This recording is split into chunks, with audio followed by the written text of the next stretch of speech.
اگر اب طویل عرصے سے کمر درد وقفے سے شدید کمر درد میں مبتلا ہے تو سب سے عام سوال جو آپ کے ذہن میں آئے گا وہ یہ ہے کہ میری کمر میں درد کی وجہ کیا ہے۔ ہیلو، میں ڈاکٹر ہمانشو تیاگی ہوں۔ میں دہلی، بھارت میں ریڑھ کی ہڈی کا سرجن ہوں۔ آپ ہم سے فون پر رابطہ کر سکتے ہیں یا ہمیں واٹس ایپ پر 9654095777 پر پیغام بھیج سکتے ہیں۔ اس کے علاوہ اگر آپ ہندوستان سے باہر رہ رہے ہیں تو براہ کرم فون نمبر سے پہلے انڈیا کالنگ کوڈ شامل کرنا نہ بھولیں۔ انڈیا کالنگ کوڈ +91 ہے۔ اب کمر کے درد کی 3 وجوہات ہیں۔ پہلی یہ کہ اگر ریڑھ کی ہڈی کی ہڈیوں کے درمیان ڈسک کہلانے والا کشن ٹھیک کام نہیں کر رہا ہے۔ دوسری وجہ یہ ہے کہ اگر ریڑھ کی ہڈی کے جوڑوں میں کوئی مسئلہ ہے، یہ ریڑھ کی ہڈی کے پچھلے حصے پر واقع ہے، اگر وہ اچھی طرح سے کام نہیں کر رہے ہیں تو یہ کمر درد کا سبب بن سکتا ہے۔ تیسری وجہ یہ ہے کہ اگر آپ کی ریڑھ کی ہڈیاں سیدھ سے باہر ہیں، جسے عدم استحکام کہا جاتا ہے، اس تیسری صورتحال کو طبی طور پر کہا جاتا ہے۔ اس تیسری حالت میں ہڈی آگے کی طرف کھسک جاتی ہے اور اعصاب کو دبانے لگتی ہے۔ لہذا کمر کے درد کی پہلی قسم میں جہاں ریڑھ کی ہڈیوں کے درمیان تکیا اس کی لچک کھو دیتا ہے، کمر درد عام طور پر نوجوانوں میں ہوتا ہے۔ اس کے علاوہ یہ ان لوگوں میں کمر درد کی سب سے عام وجہ ہے جو کمپیوٹر پر لمبے وقت تک کام کرتے ہیں۔ یہاں بیٹھنے کا انداز اچھا نہیں ہے، اس لیے ایسی حالتوں میں کمر میں درد بہت عام ہو جاتا ہے، جس کے نتیجے میں ریڑھ کی ہڈی کی ڈسک کا مسئلہ شروع ہو جاتا ہے۔ ایسی حالت میں ریڑھ کی ہڈی کشن میں درد ہونے لگتا ہے۔ یہ عام جسمانی عمر سے پہلے ہوتا ہے۔ ایسی صورتحال میں بیٹھنے کی اچھی کرنسی، کمر کی ورزش اور مناسب نیند کی کرنسی آپ کو بہت مدد دے سکتی ہے۔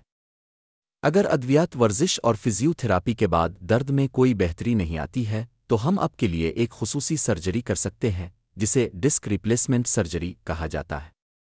یہاں ہم قدرتی درد کی وجہ سے ڈسک کو جراحی سے ہٹاتے ہیں اور اسے ایک نئی مصنوعی ڈسک سے بدل دیتے ہیں۔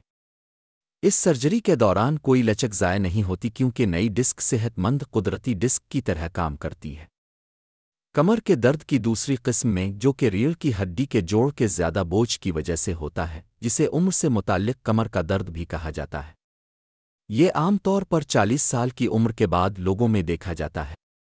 ریڑھ کی ہڈی کے ان جوڑوں کو فیسیڈ جوائنٹ کہا جاتا ہے اور ریڑھ کی ہڈی پر زیادہ بوجھ پڑنے کی وجہ سے ان میں سوجن ہونے لگتی ہے۔ یہ تمام انسانوں میں عام عمر سے متعلق تبدیلی کا ایک حصہ ہے۔ وہ تکلیف دہ ہونے لگتے ہیں۔ ایسے حالات میں ورزش مدد کر سکتی ہے، کرنسی کی تربیت مدد کر سکتی ہے، لیکن اگر یہ بہت تکلیف دہ ہو جائے تو ہم ایک طریقہ کار کر سکتے ہیں جسے فیسیڈ جوائنٹ انجیکشن فیسیڈ جوائنٹ بلاک کہا جاتا ہے، جس میں مشکل سے 10 سے 15 منٹ لگتے ہیں۔ یہ ایک ڈے کیئر کا طریقہ کار ہے جو ایک ایکس رے مشین کا استعمال کرتے ہوئے سخت انفیکشن کنٹرول حالات میں کیا جاتا ہے۔ یہاں ہم فیسیڈ جوائنٹ کو نشانہ بناتے ہیں جو درد کا باعث بن رہا ہے۔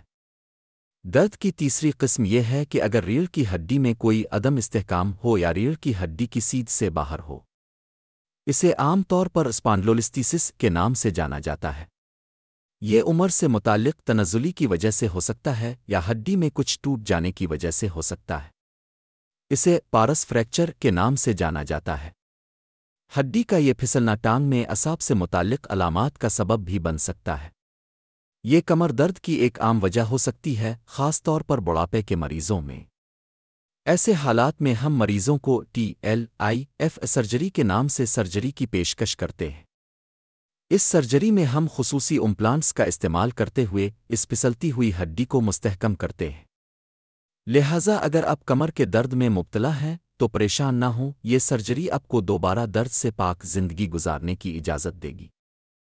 اس سرجری میں ہم اعصاب پر دباؤ بھی ہٹاتے ہیں تاکہ مستقبل میں اعصابی نقصان کے کسی بھی امکان سے بچا جا سکے۔